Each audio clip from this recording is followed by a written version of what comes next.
अमीरी और गरीबी का सफर। शहर की चकाचौंध के बीच ऊंची ऊंची इमारतों के साए में एक दुनिया ऐसी भी थी जहां रोशनी कम थी मगर सपने उतने ही बड़े। वहीं एक लड़का था आरव, जो एक गरीब बस्ती में रहता था। उसके पिता एक छोटी सी चाय की दुकान चलाते थे और माँ घरों में काम करती थी। वहीं दूसरी ओर उसी शहर के सबसे अमीर परिवारों में से एक की बेटी थी अनाया। उसकी दुनिया महलों जैसी थी, बड़े बड़े बंगले, महंगी गाड़ियां और नौकर चाकरों से भरी हुई। लेकिन उसकी आंखों में एक अजीब सी उदासी थी जो शायद उसकी अमीरी भी नहीं मिटा पा रही थी। बारिश की बूंदें जमीन पर गिरकर एक अलग ही संगीत रच रही थीं। आरव सड़क किनारे एक पुराने टायर के सहारे बैठा था जब अचानक एक चमचमाती कार उसके पास आकर रुकी। गाड़ी का दरवाजा खुला और उसमें से एक लड़की निकली, सफेद फ्रॉक, लंबे खुले बाल और हाथ में एक सुंदर छाता। तुम यहाँ क्या कर रहे हो? लड़की ने पहली बार आरव से बात की। आरव ने उसकी ओर देखा, हल्की मुस्कान के साथ जवाब दिया, बस यूं ही बारिश का मजा ले रहा हूँ। तुम्हें भी भीगना पसंद है? अनाया ने थोड़ा रुक कर कहा, पसंद तो है, मगर मम्मी कहती हैं कि बारिश में भीगने से बीमार हो सकते हैं। आरव हंस पड़ा, तो क्या? अगर डरते रहे तो जिंदगी कैसे जिएंगे? उस दिन पहली बार अनाया ने अपनी दुनिया के बाहर किसी से इतनी खुलकर बात की थी। वक्त बीतता गया और उनकी मुलाकातें बढ़ने लगीं। अनाया के लिए आरव की बातें किसी नई दुनिया के दरवाजे खोलने जैसी थीं। एक दिन जब अनाया अपने महल जैसे घर से भागकर आरव की बस्ती में आई तो पहली बार उसने देखा कि असली खुशी क्या होती है। बच्चे खुले मैदान में खेल रहे थे, घर छोटे थे मगर उनमें हंसी गूंज रही थी। एक बूढ़ी अम्मा को देखकर अनाया ने पूछा, ये कौन है? आरव ने हंसकर कहा, ये हमारी मोहल्ले की दादी हैं जो सबको कहानियां सुनाती हैं। तो क्या मैं भी उनकी कहानियां सुन सकती हूँ? अनाया ने उत्सुकता से पूछा। बिल्कुल, लेकिन एक शर्त पर, तुम्हें अपनी दुनिया की भी कोई कहानी सुनानी होगी। आरव ने मुस्कुराते हुए कहा। अनाया ने पहली बार महसूस किया कि उसकी दुनिया में सब कुछ था मगर कहानियों का जादू नहीं था। आरव के पास पैसे नहीं थे मगर उसके सपने ऊंचे थे।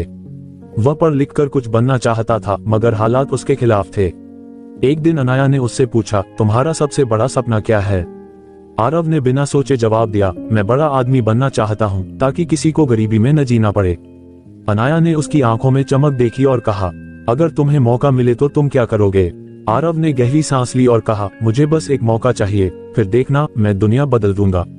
अनाया उसकी बातों से प्रभावित थी मगर वो जानती थी कि इस दुनिया में सिर्फ सपने देखने से कुछ नहीं होता, उसे कुछ करना होगा। एक दिन अनाया अपने घर के बगीचे में बैठी थी, उसकी आंखें कहीं दूर खोई हुई थीं। उसके पिता, जो शहर के सबसे बड़े उद्योगपति थे, उसे इस हाल में देखकर रुक गए। क्या सोच रही हो बेटा? उनके शब्दों में अपनापन था मगर उनकी आवाज में वही ठहराव था जो एक बिजनेसमैन के पास होता है। अनाया ने धीमे से कहा, पापा, क्या हर किसी को अपनी किस्मत खुद बनानी पड़ती है?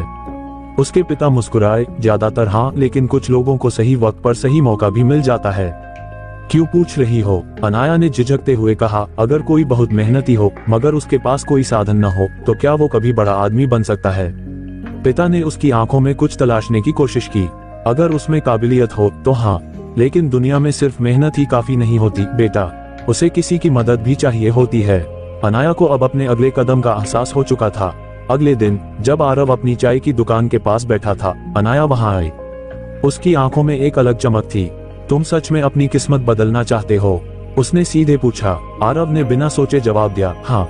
अनाया ने अपनी जेब से एक कागज निकाला और उसे थमाते हुए कहा, ये एक स्कॉलरशिप फॉर्म है। मेरे पापा के कॉलेज में कुछ गरीब और होनहार बच्चों के लिए फ्री एडमिशन होता है। अगर तुम चाहो तो मैं तुम्हारी मदद कर सकती हूँ। आरव ने कागज को देखा, फिर अनाया को। तुम मेरी मदद क्यों कर रही हो? अनाया ने हल्की मुस्कान के साथ कहा, क्योंकि मैं देखना चाहती हूँ कि जो सपने तुम देखते हो वो सच हो सकते हैं या नहीं। आरव कुछ पल चुप रहा, फिर उसकी आंखों में एक दृढ़ निश्चय झलक उठा। अगर ये मौका मिल रहा है तो मैं इसे गंवाना नहीं चाहता। और उस दिन आरव की जिंदगी की दिशा बदल गई। कॉलेज में दाखिला मिलना आसान था लेकिन वहां टिके रहना बहुत मुश्किल। अमीर लड़के लड़कियां उसे ताने मारते, उसकी गरीबी का मजाक उड़ाते। अरे भाई, ये गरीब लड़का यहाँ क्या कर रहा है? शायद सफाई करने आया होगा। इससे पूछो जिंदगी में क्या करेगा? ज्यादा से ज्यादा हमारे जूते साफ करेगा। आरव के कानों में ये शब्द गूंजते मगर उसने खुद से वादा किया था, अगर मैं यहाँ आया हूँ तो अपनी मेहनत से ही साबित करूंगा कि मैं किसी से कम नहीं। वहीं दूसरी ओर अनाया ने उसे कभी अकेला नहीं छोड़ा। एक दिन जब कुछ लड़के उसे परेशान कर रहे थे, अनाया गुस्से में उनके सामने खड़ी हो गई। अगर किसी में हिम्मत है तो अपनी काबिलियत से इसे हराए, न कि अपने पैसे से। कॉलेज में पहली बार किसी ने अमीरी और गरीबी के बीच इतना बड़ा फर्क मिटाने की कोशिश की थी। समय बीतता गया और कॉलेज की सबसे बड़ी परीक्षा का वक्त आ गया। इस परीक्षा का नतीजा तय करता कि किसे स्कॉलरशिप मिलेगी और किसे नहीं। आरव ने रात दिन पढ़ाई की, क्योंकि उसके लिए ये सिर्फ एक परीक्षा नहीं थी, ये उसके सपनों की पहली सीढ़ी थी। परीक्षा के दिन जब उसने सवालों को देखा तो उसकी आंखों में आत्मविश्वास था।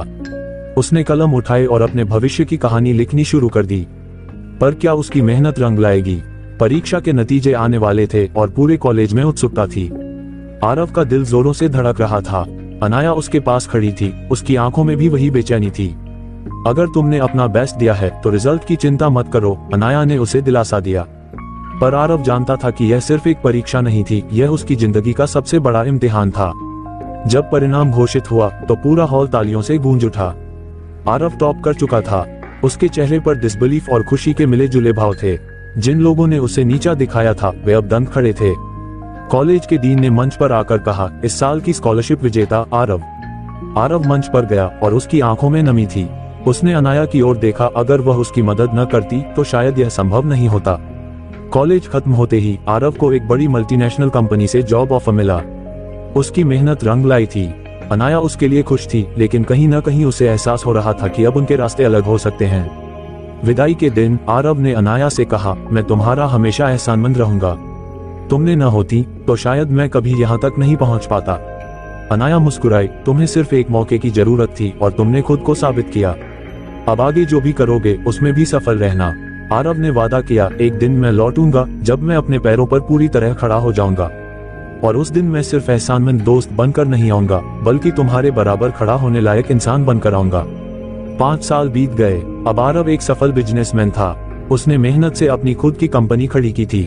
एक दिन उसने अनाया के पिता से मुलाकात की। आपकी बेटी ने मुझ पर भरोसा किया था।